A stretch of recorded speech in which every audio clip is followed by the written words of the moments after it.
সেদিন ছিল ইন্ডিয়াতে আমাদের শেষ দিন। তাই আমরা সবাই সিদ্ধান্ত নিলাম, একটু ইন্ডিয়ার বিখ্যাত যে স্থানগুলো আছে, একটু ঘুরে দেখা যাক। তাই আমরা সকালে নাস্তা শেষ করে সবার রুম থেকে বের হয়ে রিসেপশনে গিয়ে বসলাম। কিন্তু তখনই ঘটল এক বড় বিপদ।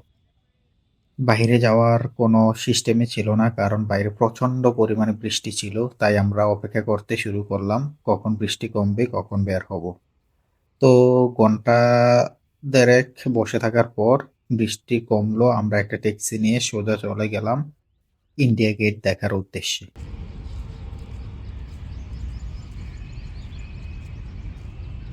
ইন্ডিয়া গেট পৌঁছানোর পরে দেখলাম একটা লোক কিছু কবুতরকে খাবার খাওয়াচ্ছে। তো এই জিনিসটা দেখে নিজে লোভ সামলাতে পারলাম না, তাই ওনার কাছ থেকে খাবারের প্যাকেটটা নিয়ে আমিও কবুতরগুলোকে খাওয়াতে শুরু করলাম।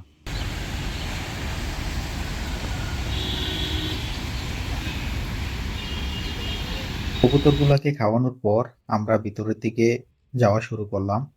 আমি প্রথমে ভাবছিলাম যে ইন্ডিয়া গেট হয়তোবা কোনো একটা ছোট স্থানে হবে, কিন্তু যাওয়ার পর দেখতে পেলাম আশেপাশে বিশাল জায়গা নিয়ে বিশাল এক গেট। আমি প্রথমে অনেকটা অবাক হইলাম যে এই গেট এত পরিমাণে জায়গার মধ্যে স্থাপিত।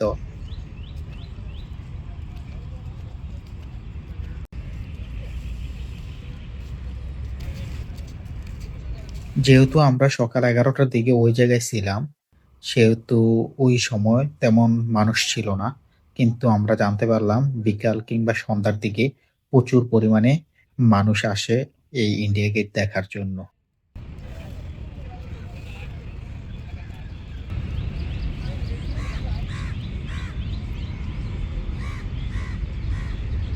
একটু হাঁটতেই আমাদের চোখে পড়ল মাঠের মধ্যে অনেকগুলা কাঠবিড়ালি খেলা করতেছে।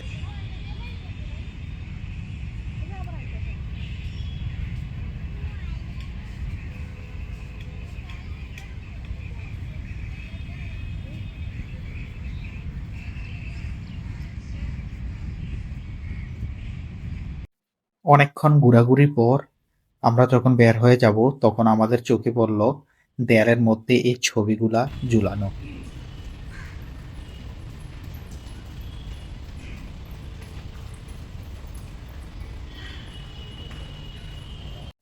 তারপর আমরা সোজা চলে গেলাম লালকেল্লা দেখার উদ্দেশ্যে।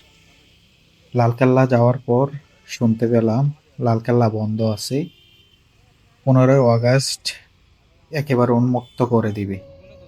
কিন্তু এখন কোনোভাবে ঢোকা সম্ভব ছিল না। কিন্তু যেহেতু লালকেল্লা দেখার উদ্দেশ্যে গেছি, ভিতরে না ঢুকতে পারি, বাহির থেকে তো অন্ততপক্ষে আপনাদেরকে ক্যামেরার চোখে অন্ততপক্ষে দেখাতে পারবো লালকেল্লাটা।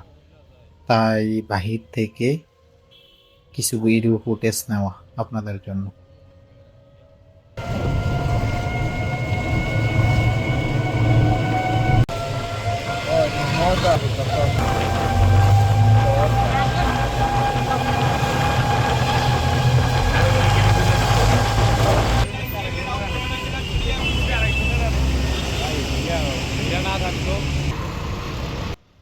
তো আর কি করার, আমরা লালকেল্লায় ঢুকতে পারলাম না।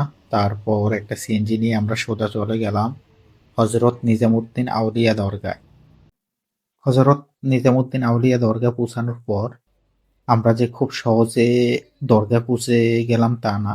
আমরা গাড়ি থেকে নেমে আস্তে আস্তে হাঁটা শুরু করলাম। তো দরগা পৌঁছাতে হলে গলি দিয়ে প্রবেশ করতে হয়। তো আমরা তো প্রথম, আমরা আর তেমন জানা ছিল না, তাই অনেকজনকে জিজ্ঞেস করে আস্তে আস্তে ভিতরের দিকে গেলাম। যাওয়ার পথে রাস্তার পাশ দিয়ে দেখলাম অনেকে ফুলের পাপড়ি বিক্রি করতেছে, আতর বিক্রি করতেছে, টুপি বিক্রি করতেছে, অনেক কিছু বিক্রি করতেছে। তো আমরা ভিতরে গেলাম। যাওয়ার পরে দরগার ভিতরের পরিবেশটা আপনাকে দেখানোর জন্য এই ক্যামেরা বন্দি করলাম।